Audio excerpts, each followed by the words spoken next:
We are the Mateja Group of Keller Williams Realty. We enjoy the diverse community that we serve and the lifestyle that Maine has to offer. We'll be talking all things real estate and Maine. Welcome to the Maine Real Estate Show. Welcome to the Maine Real Estate Show. I'm your host, Jeff Mateja of Keller Williams Realty, the Mateja Group. My co-host, Harrison Smith. How you doing, Harrison? Good. How we doing, Jeff? Fantastic. A little snowy out there today, but nice and warm here in the studio. The market's heating up a little. Yep. It's we saw mortgage application down like 40%. Still a lot of buyers out there, just not a lot of sellers. Yeah, exactly. It's all about inventory. It's been all about inventory for the last few years, and we're continuing that cycle. And I continue to see stats that say we're about half of the inventory levels that we saw pre-COVID, that February 2020 to now. Just wild to think that there's half the number of homes available for sale than there was just 3 years ago. It is, and that's actually, I think that's a good reason to have the show we're having today, where we're going to get into the state of the market. This was a big hit when we were on radio. We're going to dive into, where the mortgage market is right now, what's going on with buyers, what's going on with sellers, kind of the insider's perspective. We're in it every day. We're talking to clients every day. And thankfully too, to talk about mortgages, we've got Corey Scott from the Annie Mac Mortgage joining us, who will be sharing all that information. So looking forward. And then similar to our state of the market, I'll talk about buyers and sellers, a little bit of what you're seeing too in that commercial world. And then just market trends, what are we seeing? What's happening? What are we anticipating? And we're waiting for that news on March 14th from the Fed as what they'll do. And, we anticipate that rates will come down. CPI getting released on March 14th, indications that will be lower. That 12-month rolling number should help reduce rates. Yep. But right now, 6.875, 6.825? Yeah. So, this time last month, they were like 5.99, maybe just hovering around 6. So to approach 7, I know that there's some buyers that are, it's tightened their wallets a bit. It has. It definitely affected the budget. And I think with that, it'd be a good chance to welcome in Corey Scott. Corey, tell us, what are you seeing on interest rates, applications, on the mortgage side? Yeah. So, you're pretty much right on with the mortgage rate side of things.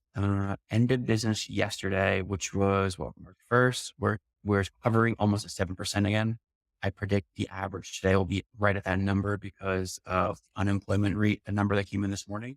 And the markets did not like that number. So I think we're going to be creeping up to 7% in that range, plus or minus at the end of business today. And as a reference point, where were rates maybe like a month ago? So end of January, early February, we were seeing high 5s, low 6s, and like everyone was super psyched at that point. They were getting back to the normalcy and kind of leveling back out. Since then, they've escalated super quickly. We locked a couple loans back in end of January, like 565 for 30-year fix, which is like, we're all super stoked then that we're getting back to like some better qualifying rates for clients, and it's just gone the other way. Yeah. And just a reminder though, is that 30-year average was right around 7, so going back, averaging the last 30 years, the rate is about 7%. However, I completely understand that homeowner that has a mortgage in the 2.75, I think we had talked about refinancing in, then to say, well, to buy in that 7, sell, why would I sell? Yet really we're just focusing on finding the right home, and then the rates will change. You're not going to stay in that 30-year note forever. Yeah. Everybody's favorite line of marry the house and date the rate, right, Corey? 2022 catchphrase. But it is interesting because we've mentioned inflation a little bit in the reports that are coming out. You follow that closely. Obviously, that does impact rates, not necessarily directly, as you've explained many times. But can you talk about what inflation is currently doing to mortgage rates and maybe what that looks like going forward? Yeah. So inflation is like what we're tracking is the biggest rate mover at this point, and really it's an indication of the overall economy. So we talked about this on the last show we did as well. And we talked about pretty much every time we did one of these meetings was that inflation is going to start leveling out, right? I think that come the May inflation number is what all the experts are predicting is when things are going to get back to more of a level playing field. And they've been trending that way over the last 3 months or so, since November, when we got the first one that was more on par with the average. So they should be trending down further and further as these reports come out. And like Jeff mentioned, as they start to like level on the year number, that's going to be the biggest market mover. We actually are tracking the 10-year treasury again as well. Like during COVID, we didn't really care about that because the market was crazy. Didn't matter. Like that wasn't an indicator. Now they're starting to use the 10-year treasury to correlate back with mortgage rates again, which is good. And that number has been fluctuating. We're at a ceiling now of around like 4% on that. So that's kind of like the next spot where things can accelerate. Or that's a mover, and that's what the traders watch, is the 10-year treasury. Got it. And then the jobs report was, very favorable too, right? Yeah, Just exactly. seasonality was in that number. Yep, exactly. The seasonality comes into play. And like, I think next month we'll see a bigger, they always go back to last month and revise the numbers. I think next month we'll see that this month's numbers weren't maybe as accurate, but that's just supporting the economy is getting stronger as well, which is good for overall economy, but bad for mortgage rates, right? Like in my world, I want at financial news, like down, like it's a sad spot we live in, but just being honest with what we see and what we look at.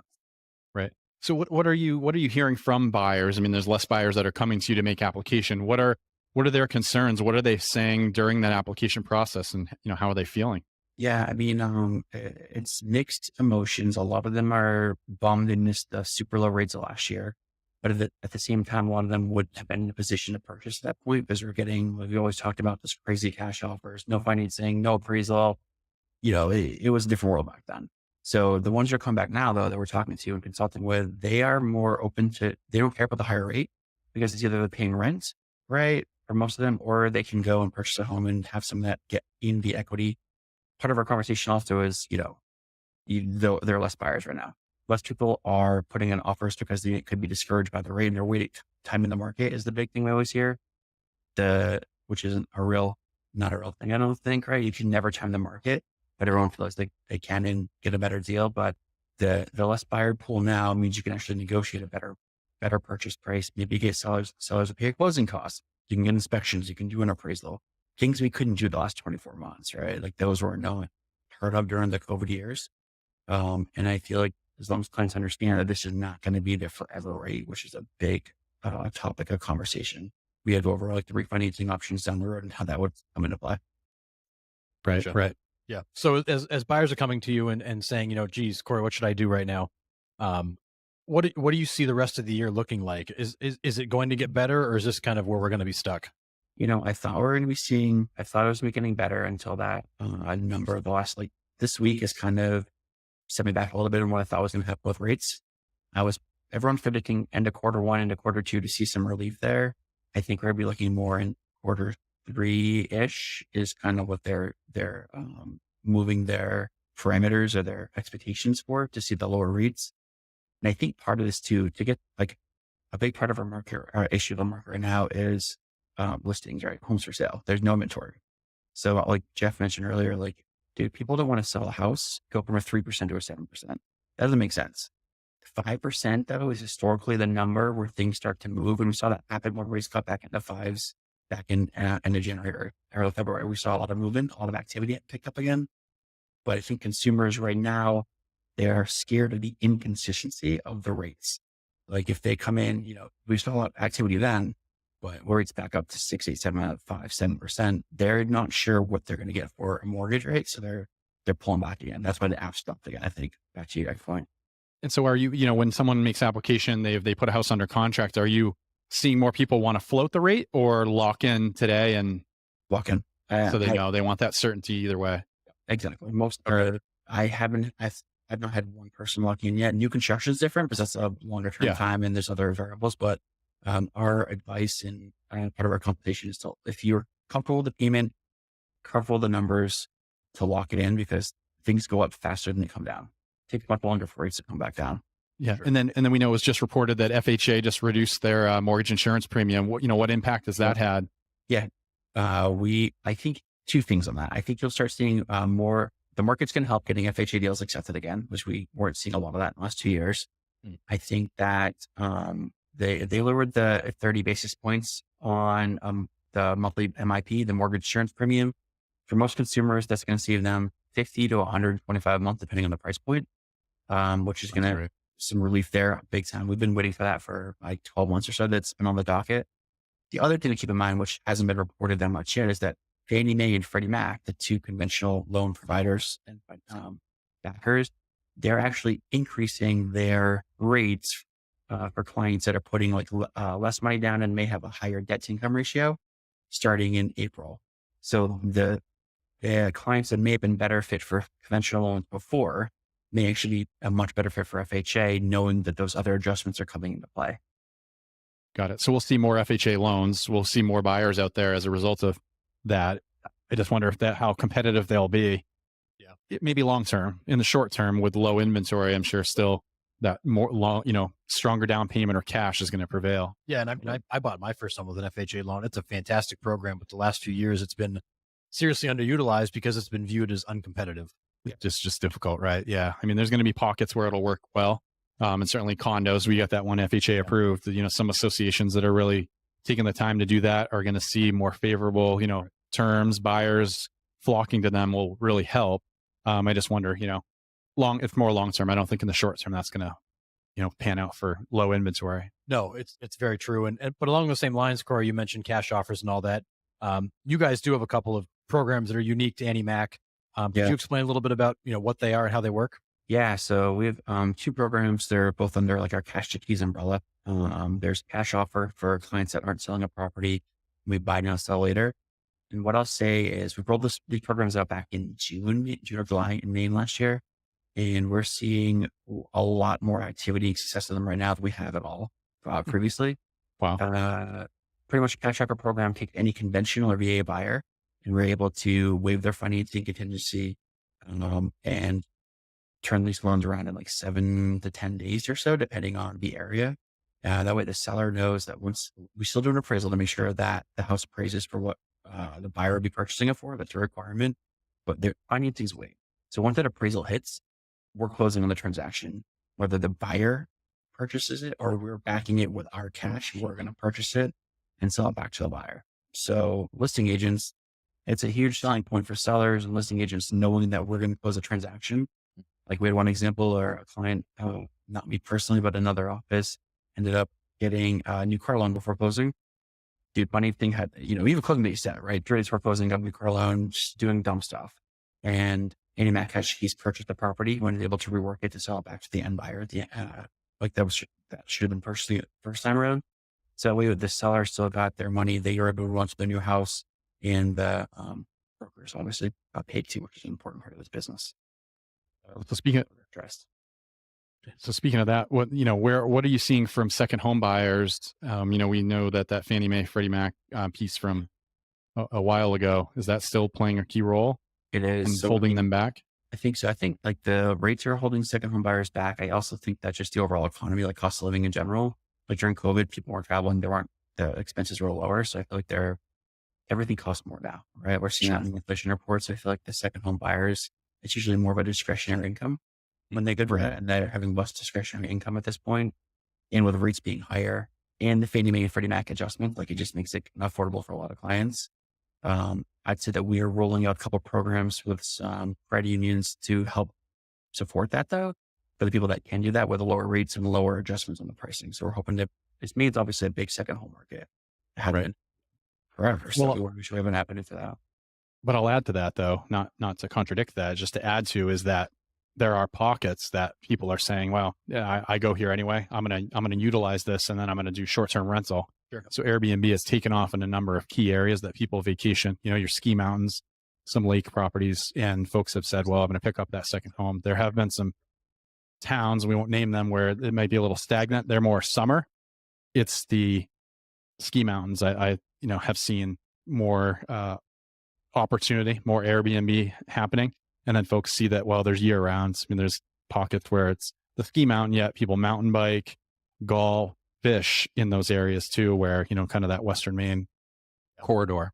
Well, that's a fair point, because I think a lot of people think of Maine as really being kind of a 2-season state. You got summer, which is beautiful, and winter to snow, but really in the fall, you've got hikers and leaf peepers and hunters. In the spring, you have people that are out on trails, they're also hiking. So you do get that. You do have activity all 4 seasons here. I think that oftentimes we forget about those. And we worked with a lot of clients that are buying second homes here with the intention of only being here for maybe a few weeks, and then utilizing Guardian Properties, our management company, to actually work with Tim Mitchell and get those rented when they're not here, as a great way to really cover the cost. So now you, in theory, have a kind of a free vacation home that's being covered by the rental activity. Yeah. And there's some incredible markets out there that we'd love to chat with you about, since they have an opportunity to really scale in your rate of return. We see that, and we can chat further with interested buyers about that, or even sellers, that if you need to increase the rentability, the usage of your property so that you can make it more marketable. When someone sees, $50,000 to $80,000 gross income on a home, holy crap, that's now more marketable, and the rate of return that a future buyer could see makes that more, that price higher. Absolutely. And short-term rentals can be a great way to be able to maybe afford that vacation home you've always dreamed of having. And there's creative ways to get at that. But that also brings up another program we've talked about with you recently too, Corey, is you've got a couple of programs now, really one in particular, the DSCR loan, really targeted to maybe that investor type buyer, which in my experience, that's really a unique product that I've not seen available residentially. Can you talk about that? Yeah. This is a great program for clients, either self-employed that aren't living a ton of money on their income tax, right? Or new investors that don't have the rental history or maybe the income to support a property, like a second property or income property. We actually we pretty much underwrite the loan at the basis of the property. So we see how much the rents are on the property. But this is called like a debt service coverage ratio. So to get that back, we see how much the monthly obligations would be for the principal, interest, tax, insurance. And then we take the rents on the rents, the market rents on the property, and we have to exceed, we can go to 80% of the mortgage payment with the rents to make this qualify for a buyer.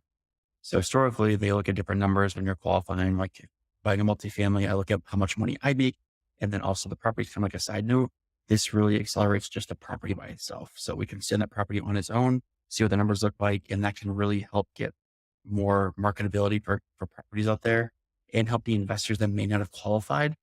Say you're working a W-2 job and don't quite make quite enough to qualify for a larger purchase, but you have the money saved up. This is a great avenue to get into the wealth building process and to buy property. Yeah. And I think back to our point a minute ago about the vacation home, or, just even a primary, we work with a lot of self-employed people that sometimes struggle with that ability to prove income and all that fun stuff that Corey gets to deal with. And having a program like that as an add-on, where when you need to get creative to have that, I think is really a game changer to help those people that maybe are in a different situation or an investor getting started. That's a game changer to be able to go get access to that kind of program. Absolutely. Absolutely. And to piggyback on it too, really quick about the self-employed, so the SCRs for investors, we can do bank statement loans too for self-employed. So say I have a landscaper that makes, kind of money like in real life with the books, obviously taxes look much less because everyone tries to write everything off. Never, in that 1 million times in my career here. But we actually not look at taxes at all and look at just their bank statements and how much they average over 12 months. We account for operating costs of say 25 to 30%, depending on the field. And that's what we use for their income. Same deal. It's awesome. And it helps a lot of clients that just don't want to pay the taxes or show it to fund their tax returns to qualify for the property. So that's a huge market that we're trying to get into. Yeah, that's amazing. And I think if nothing else, I think people that are watching this should know there are options. There are programs and options available, regardless of your situation, primary residence, second home, investor. There are programs and options for you. And so, Corey, for those people that are maybe interested in learning more about those programs and whether or not they qualify, what's the best way to get in touch with you? Yeah, I mean, the best way is to give us a call, 207-400-7750, or email us at Corey, Corey, at ANNIE-MAC.com. Or if you just Google us, we're all over the websites. We're out there, Instagram, TikTok more so than I would like, but we're all. We love to see the TikToks. So again, thank you so much, Corey Scott of Annie Mac Mortgage, for joining us on the show. Thanks, guys. All right, so let's pivot a little bit to buyers and sellers. Headlines are low inventory. Low inventory, kind of covers it all. Yeah. And Corey's gonna stay with us to give us some feedback to what he's hearing. But when you look at the market right now, let's go to buyers. I think that's where everybody's interested, is what buying a home is like right now. What are the conversations like with buyers right now? What is the expectation that you're setting as their agent as to what to expect as they go into this market? Be absolutely prepared to make a decision at the showing. You really need to almost, there's offer deadlines. There's opportunities that say, well, maybe a seller reserves the right to accept an offer prior to a deadline. I can't stand that, but everybody has their right, buyers and sellers. So a buyer should go super prepared. The last thing you want to do is fall in love with a home and then have to go get pre-approved. Corey would say the same, get pre-approved, pre-qualified, understand what you can afford, what your budget is. And then you might want to dial it back to think that you may have to go over asking, you may have, to compete. And then from there, it's right, have that earnest money handy. What could you do to write a check to the agency that's going to hold your money in escrow for a closing right now that would do without that money for 30 days, knowing it's going to go towards the down payment? That check's going to get cashed and sit on deposit in a trust account. What can you go without? 5,000, 10,000? Oftentimes, the more competitive the earnest money, the more it stands out. So, 1 to 3% of the list price is customary. We saw a lot of the old days was just $1,000. Well, even on, $500,000 property, putting $1,000 doesn't give a seller a warm feeling about that buyer. So again, I get it. Do what you can afford and you're comfortable with, yet also know, right, you've got to stand out from the crowd. You've got to win the beauty contest here. Your offer needs to stand out. So, just make sure you're right. You're working with a knowledgeable agent or well-respected, have a local lender, and then be most prepared, ready to go, ready to sign. I get it. You may need to sleep on it, think about it, but be prepared that next morning, an offer may need to be presented to get even considered. And then there's offer deadlines, which is a whole nother story, but we can get to that in a moment. Yeah. And actually, I love the fact you brought up preparation, because I actually would love to get your take on this one, Corey. So we always came from the world of, you had pre-qualification letters, and sometimes you got a pre-approval, but a lot of pre-qualifications. Now you can even get pre-underwritten. Yep. So from your perspective, what are those 3 different steps in that process? Yeah. So I would say a pre-qual is like the basic. I could call lender and say, here's how much money I make. Here's my credit scores, this area, pre-qualified, nothing verified. Pre-approval is when you actually get your credit checked, provide some financial documents, make sure the numbers make sense, right, for what you're trying to do. Pre-underwritten, which is like we're structuring all of our transactions at this point, is you actually underwrite the file like they're under contract. We get the underwriters to review the financials, the pay stubs, the bank statements, the income history, the everything, to make sure when they go under contract that we're not going to have any issues. At that point, I'm also able to call listing agents, say, hey, Mr. Buyer is super well qualified, underwriter signed off on everything. As long as the appraisal comes in, and if it's priced right, we shouldn't worry about that. And the title report come in, we're going to close this transaction. It's just the highest level of any pre-qual, pre-approval process. Awesome. So Jeff, from your perspective in terms of preparation, when you're working with a buyer who is, pre-approved or pre-underwritten, does that hold weight? Does that change how impactful that offer might be? Oh, absolutely. Yeah. I mean, it makes the seller, again, it has that warm feeling that this person's ready to go.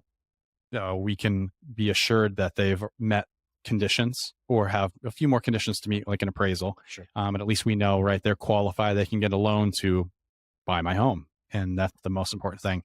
It's that ease of expectations. Do I have certainty? Like Corey said, there's buyers out there that want to know, well, I'd rather know what the rate is, what the payment's going to be, than float it. So picture yourself in the seller's shoes. I want to know that my home's going to sell on the date that you told me in your offer. What's the certainty that I have? Scale of 1 to 10, 10 being like absolute bulletproof. Tell me, write that out in an offer. And what's the best way to get there is go through those terms and show me that that's going to happen. Gotcha. Yeah. So in terms of preparation, both the buyer side, that helps with the offer, but also on the seller side, it helps with the reception of that offer to know that they are much more serious than maybe the other people that haven't taken that step. Yeah. And then you can tell just in the presentation of offers, the asking of questions, just in that. And I would say too, one thing that buyers should be prepared for is home inspections. Some people are still waiving them. Some sellers are having houses pre-inspected. Yep. With a pre-inspection, you're seeing, well, right, it may not be your inspector, but it's a third party. Sure, they've been hired by the seller or the listing agent to inspect the home, but their relationship, their credibility is on the line in a report that's put on the MLS that then says, well, buyers, here's a report of an inspection of my home. I'm putting out all cards on the table. I'm selling how that is, or what you see is what you get for the price that we've priced it at. And here are some things that you may want to budget for or plan for, or we have fixed a few of those items and here's what we have to offer. So, being that comfort level of a buyer knowing a home pre-inspected, it goes a long way. Then hiring an inspector themselves, putting that uncertainty that comes to a seller from, well, that's a contingency that I have to deal with and a number of days that could go by, and then the buyer could walk away or ask for negotiation items. We'd rather have it pre-inspected and move forward as a seller. Yeah. Yeah, no, it makes total sense. So when you look at the multiple offers inventory situation, I guess we still have multiple offers. That's not a Oh, problem. absolutely. And multiple offers. We've seen, 20, 30 offers on properties Okay, still. so like we saw like early in 2022 when it was crazy. Yeah, we're back to early 2020 through 2021. The hot spring summer markets that we saw multiple offers well over asking are still occurring. Houses going, well above asking, listed on a Wednesday, Thursday, showings through Saturday, Sunday, offers due Monday. It's under contract Tuesday. Multiple offers. So are we for a little while there, we were seeing people asking for inspections and still doing standard appraisals and all that stuff. Are we seeing appraisal waivers come back? Are we seeing people waive inspections? Definitely the waiving inspections. Haven't seen too many appraisal gaps at the moment. Okay. I'm sure that's going to enter the market as we see. The difficulty I hear in talking to appraisers is there's not as much inventory to then have comps to have, great comps for appraisal. So that's going to enter the market here in a little bit too. We saw a run up, a little bit of a stop. We saw a settling, and then it's back all hands on deck and, to the races for prices going $30,000-$50,000 over asking. I've heard even higher ones. Wow. Okay. And then, so when you sit down with buyers for the very first time, you start to plan out, here's what we're searching for. Here's kind of the timeline. Here's the expectation. What's the top concern you're hearing from buyers right now? Can I get this house? Can I get it in time? How do I time up? Some of them have to sell a home in order to buy. So getting that house under contract first and having a place to go, which then, the buy now, sell later program that Corey has. Sure. And then I think other aspects are just, timing it. Is now the right time for them? Should I wait for interest rates to come down? A lot of them thought, well, I'll wait for prices to come down. And we know that's not happening. I just always advise, let's worry about, does the house check all the boxes or a number of them? Are there things that you can compromise on to get into a home? What does that do? What's the reason? What's your why and purpose for moving to Scarborough, let's say? Does that get you to, where you need to be? Sure, you might have to fix a few things, but did that solve the problem that you currently face? If that's a yes, act now, buy the home. We can work with the rate, or you can buy down the rate. You can refinance at a later date. But did that solve that issue of getting you to where you need to be and by a certain time? Gotcha. And a question for you, Corey. When you've got buyers actively working with an agent like Jeff, how often are you in communication with your buyers in the market right now? And then are you also, when they're making offers, calling to ensure the listing agent and the seller that this is a solid buyer? Yeah. I mean, I have to call listing agents at this point. And it's like the lottery, right? Like there's like 28 is like the raffle ball thing. You know what I'm saying? So we want to make sure they pull our ball out. So we're giving our buyers every shot we can. We won one recently that had like 32 offers on it, and our buyers. Yeah. So I think part of it is just making the call, making the buyer, the listing agent feel comfortable with us, comfortable with us, with the buyers as much as we can legally to give them info. But I mean, to Jeff's point, like, you want to feel confident right now. So we're doing everything we can to make both the buyers and then both brokers feel confident with the buyers and the numbers, and to make sure they know it's going to close. That's like, when there's that many offers, you need to be selective with what you're accepting for that initial offer. And that one we had accepted was a 5% down conventional loan, right? Sure. So it wasn't like it wasn't 100,000 over, loan to value of, big chunk. It was a very regular loan a buyer that we've seen the last pre-COVID. So. Got it. Okay. And then I guess just to wrap up, before we move on to sellers, to wrap up buyers. So for those people that are listening, might be wondering about, what should they be doing? What's the one piece of advice you're giving people right now that are maybe thinking about making that move? Yeah, just get prepared, know what you want. And so the moment you see it, you can act. Have a local lender, have a realtor that's strong and knowledgeable of the market, that's proactive too. I mean, we're seeing properties hit the market and then you got to go see it right now. You can't wait a few days or, leave a message and hope that you hear a call back in a day or two. It's go right now. Set up that, the agents that are busy and are active in the market are the ones that you're going to get a response from. We always said, right, you want to give work to someone who's busy, they'll get it done. Then the person's kind of just sitting around. I mean, there's a reason for it, right? The busy people are staying busy, and time management and working together. It's a team effort. And they're also in alignment with local lenders, title companies, appraisers. They know the market. They're well respected. So to continue along that path is just, find the right agent. Yep, exactly. And experience is big in this market. we look at the team, over 700 families helped the last couple of years Yep. in a market that's been crazy and unpredictable. And, we have that experience. Well, and it's turned into a skills market. So it's not the, just run out, show a property and hope, you get your offer accepted. There's a level of that the consumer may not understand, that the level of relationships that are built inter-industry from all the parties that help get your offer accepted. There's a reason, right? So Corey calls that listing agent. They've probably done business together in the past. And so that's that's like wow, okay, we've done business before. It was a smooth process. They're going to advise their client to accept or give, better attention to an offer there. It may not always be on the price.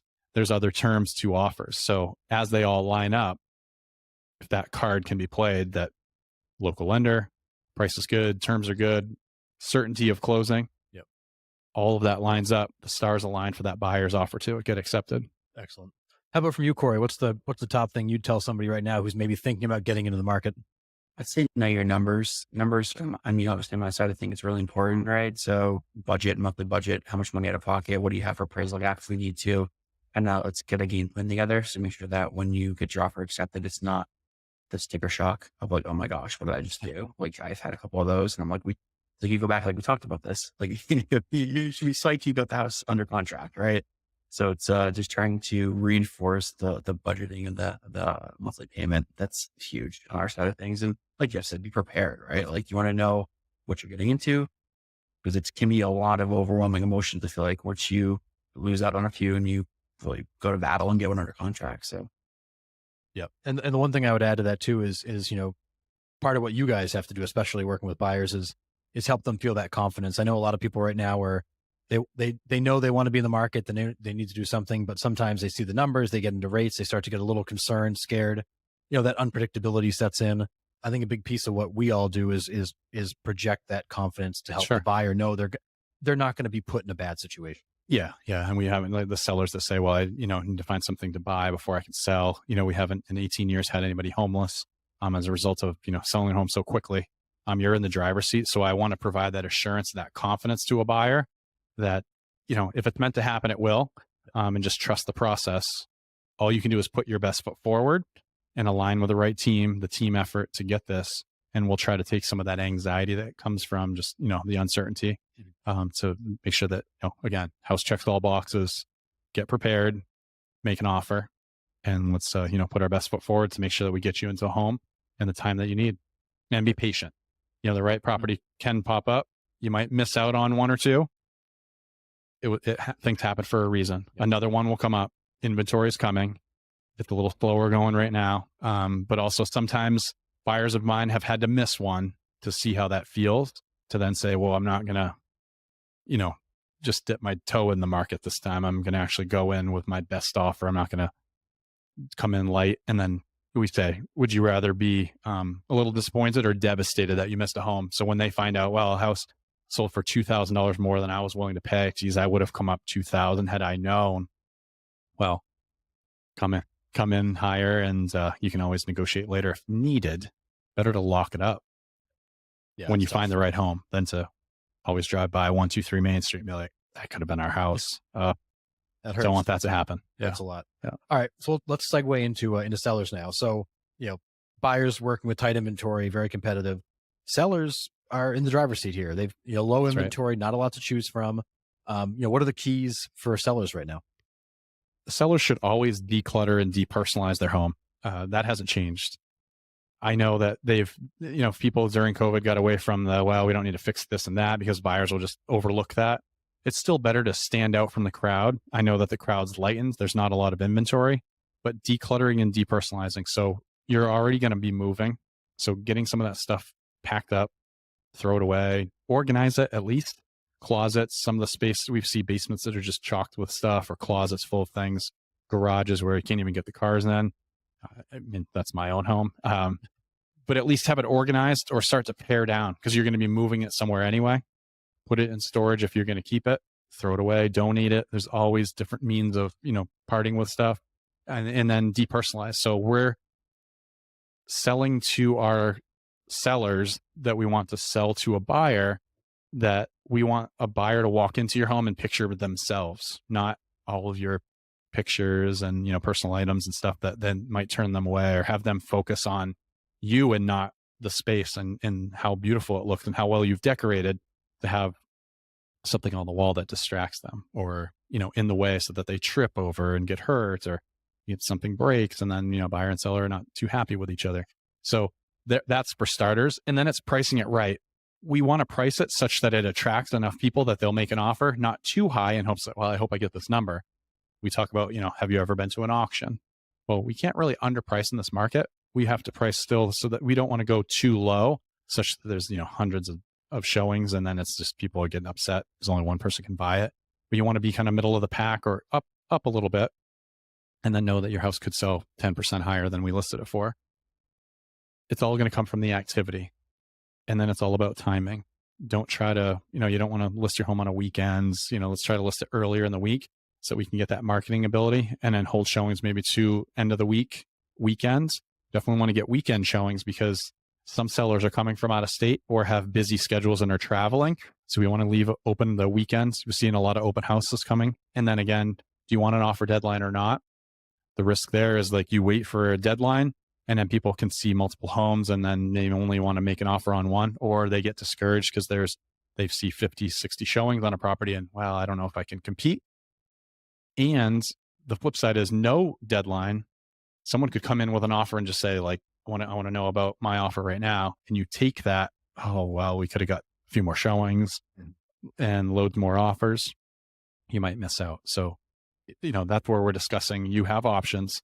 We're fiduciaries, so we're setting the table to say, guiding and advising you, here are your options. What would you like to do? Here's the consequences, good and or bad. Here's what could happen as a result. What would you like to do? And we strategize. It's a team effort. Again, we're guiding, but ultimately the seller decides and makes the decision on how they would like to go to market. Yeah. And I love that point you brought up about options. I think that's the biggest thing, we can do right now, is provide those options to help sellers get comfortable. But when it comes to things like offer deadlines versus just leaving things open, are you advising clients one way or the other right now? It's property dependent. Everybody has a different reason, right? So it all depends on where they're going, what time they need to be there. If they have, they're open, their options are open, better to have a deadline. That way, okay, I've given everybody the equal opportunity to get there. The last thing you'd want to do is say you list on a Wednesday, someone can show it on Thursday, and they make an offer and you accept it. Well, what about the person that Friday, Saturday, Sunday? And it's kind of, you're damned if you do, damned if you don't. If you set a deadline, at least you give everybody an equal shot at the Thursday showings, the Friday showings, Saturday. Some of them see each other coming and going. Sure. Yes, then you create this hysteria, and it creates sort of an auction effect. It could deter some buyers from entering this, auction, blind bid on a home. Yet at the same time, there's going to be people that said, I just can't make it until Saturday. Well, it's like, damned if you do, damned if you don't. I don't know if Saturday's off, the person showing it will be the great offer. I'd rather know. I'd rather give the opportunity and wait. And buyers kind of expect that anyway. Okay, good. And so you mentioned decluttering is something people should be doing. We get a lot of questions, and I know you get them all the time. Yeah. Should I make any repairs? Should I change anything? Should I take on any projects? What is your advice there? So I try to keep the spending to a limit, a budget. I don't like to see people put in money into their property that they wouldn't see a return on. It's more of that cleanliness, keeping it looking sharp. So, keeping that return on investment pieces, if you have snags in the carpet, maybe you would replace the carpet. Yeah. Is there something that you could do? Maybe place a piece of furniture, or just disclose, like, we could give a credit knowing that the price is going to go up anyway. Yeah. I think it's more touching up walls with the paint, making it clean, give it a professional cleaning to clean up the house so it presents well. Yeah. A buyer walking into your home feeling that and smelling that cleanliness knows, well, then they took care of their heating system and their plumbing and et cetera. They service their heating system. So, that being said, that goes a long way. If there are minor repairs, it wouldn't hurt to consult with, your agent. I would suggest a handy person that just touches up a few things, just not go overboard. Like, I wouldn't replace, doorknobs and stuff unless they're loose, just tighten them. I wouldn't go and replace all hardware, scratches on the floor. People will probably, maybe get a runner. I wouldn't go and resand and refinish all of your floors, let's say. Gotcha. Yeah, I mean, the house needs to. It's been lived in. You can't hide the fact it's been lived in. But you can touch it up. But every home has a different picture and what we want to portray. So depending on the luxury side or our first time home buyer, there's going to be folks, which I say to sellers, there's going to be folks that will come in and want to put their own finishing touches on your home. So let's leave it to that. If you go and do this, I mean, we want to be neutral. We don't want to have you go and completely redo, flooring and a bathroom to hope that someone likes it. Yeah, that makes sense. And then last question on that is, and one we constantly hear is, where would I go next? And, how am I going to sell this and move? Yep. What are some of the things you're doing to work with your sellers to help make sure you can manage the fact they've got to sell and buy and coordinate? So they're always in the driver's seat. That's what we advise, right? Here's your options. We're letting them know that a buyer can make an offer to you and you can accept, reject, counter offer. So you're always in control until you sign. You haven't agreed to anything. So you can change the close date. There's now opportunities, and we saw this during COVID, is the rent back. So remember, buyers are likely coming from a rental or, because we're not seeing as many contingent sales, but they have a home already. They may be able to extend that versus you're the bricks and mortar that they're looking for. They will purchase your home and then offer you a rent back opportunity. Stay in your home 30, 60, plus days at a rate that we can both agree to, so that you have some time to look for your next home and not be homeless, or you have a lot of stuff and you're like, well, where does it go? I don't want to move twice. There's rent back options. Awesome. And Corey, you've got this buy now, sell later program. We've gotten good feedback from some clients that have used it. Can you just describe real quickly how that program works and what that benefit might be? Yeah, totally. So this, like Jeff said, a big issue we're seeing right now is contingent sales, right? You're not seeing as many contingent sales out there. Sellers don't want to sell without a place to go. So what we're doing is we're actually able to get them in, kind of like our cash offer program, get them in fully underwritten. We see how much equity that they have in their current home, how much they have for a down payment going forward. And we can help them either purchase a new home for them and rent it back to them for a period of time until they list their house and sell it. Or we can help them, we can actually back their funds with cash on the new purchase and time it to close them both at the same time on the sale and the purchase. And that way they're not listing their home without a place to go. We can make sure that all of our ducks are in a row. They find the house, either we buy it, give them time to list their house and sell it, or we can close them both transactions concurrently, like a regular, most other sell buys. So it's helping a lot of our clients relieve that stress factor. That's a really helpful program for those people that maybe need that certainty or would like some more certainty in how they might move forward. But I think this really starts to get into some of the bigger things we're seeing around the marketplace. We've got some really big trends. Obviously, inventory is one of them. Rates is another. Let's talk a little bit, just kind of as a group openly, what do we see for inventory? What do we think is going to happen to the inventory? Are we going to see a spring market, or are we just going to be like this all year? I mean, don't have a crystal ball. I would say that inventory is going to climb. It's just that I think the really good inventory, people are pouncing on right away. Sure. We know that we're sitting on, I'd say 11 or 12 signed listings that have not hit the market.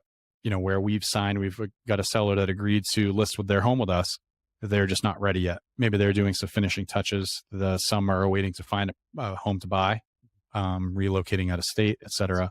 So inventory will climb. We see that around school vacation. We know that actually, whether families have children or not, a lot of the school calendar dictates our market. Sure. It's slower than it picks up, right? School vacation, February vacation, we saw some interesting weather, but folks are preparing their home. Some that doesn't matter, they're ready to go. Others are waiting till like after April vacation. So that April 14th to the 21st, they know we're at a 45-day close, puts them out to end of May, early June, and then school's out. Whether that's college or, regular, secondary school, that they have that opportunity to get their home ready. And then they know, well, we'll spend the summer, we're going to be vacationing, et cetera. And then they go from there.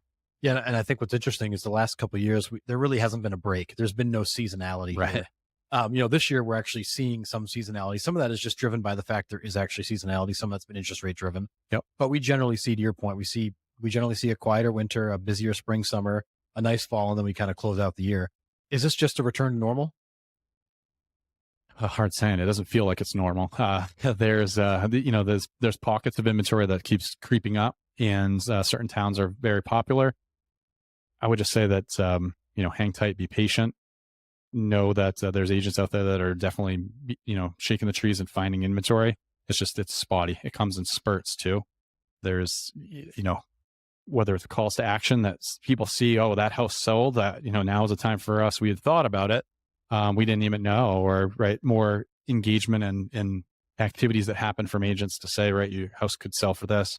And then they want to move. Again, it's that domino of where do they go next? We've got to work to be that, solution to their problem. Yeah, that's always the fascinating part about real estate is sometimes that one listing that comes in the market, now it's a match for that person. So their house comes to the market. You create this domino effect where, one house for sale could open up, 6, 7, 8 sometimes. Oh, absolutely. Yeah. We play that matchmaking game to find that. It's just, where's that first domino to get the next few to fall? Because we know those first time home buyers become first, the move up buyers. It's that kind of, we lost some first time home buyers with rates climbing or affordability.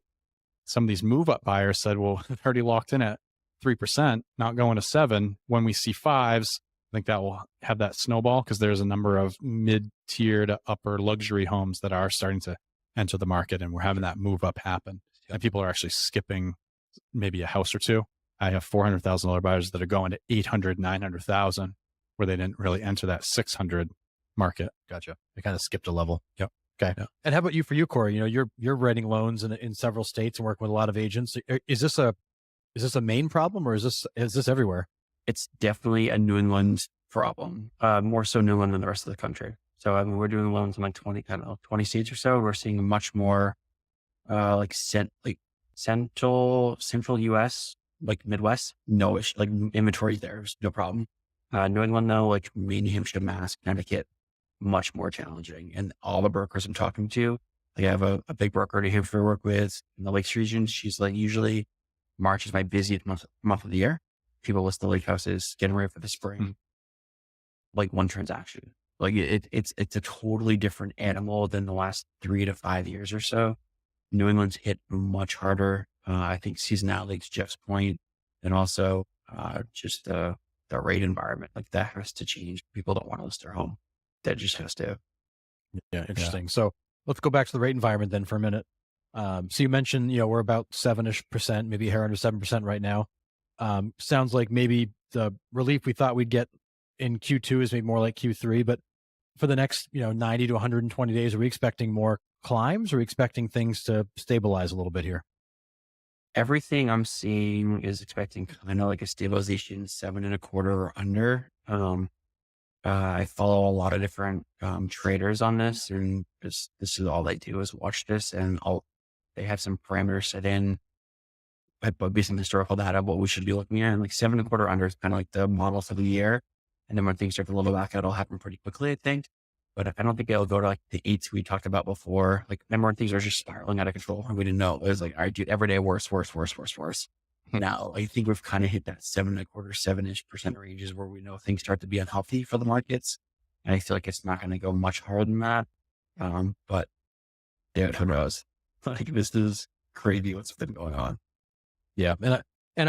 I'm sure a lot of people are asking, what does the forecast look like further out than that? And I know you can't necessarily guess at that, but I mean, people always do have the option. If the house works and they can afford the rate right now, they can always come back and refinance down the road when things get better, right? Yeah, absolutely. Especially like your guys' point earlier, I don't think values are going to come down, right? Because there's so many buyers out there where the prices are still going to be where they are or continue to appreciate.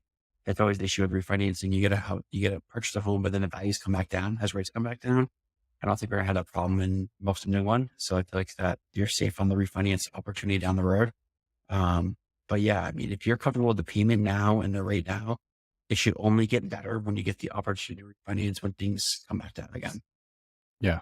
Yeah. And I'll add to that too, is historically there's about a 3.5% appreciation in home values. Yep.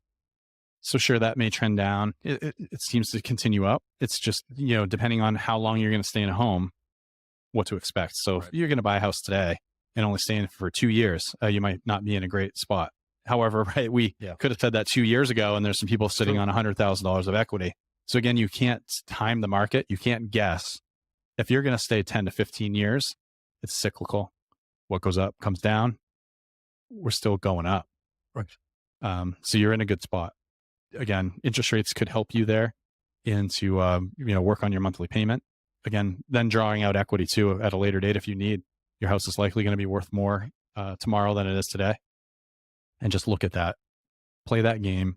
Work with your financial advisor as well as your mortgage broker and your real estate agent to plan ahead on what that looks like and what you plan to do. If you're going to stay there for an extended period of time, it's all going to even out in the end.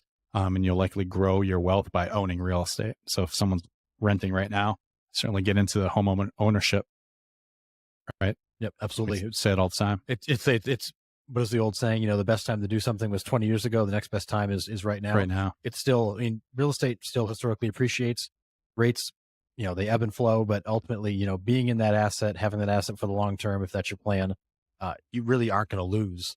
Right. A lot of wealth is created through real estate. And we know that the U.S. government rewards you, right? You get a mortgage deduction, mortgage interest deduction on your taxes. So utilize that. Utilize real estate as a key to build your wealth and equity. And over time, you're going to see, you know, more in your bank. Yeah. Great conversation today, you guys. Really appreciate your time today, Corey. Nice to hear about the interest rate market and look forward to seeing some of that relief in Q3.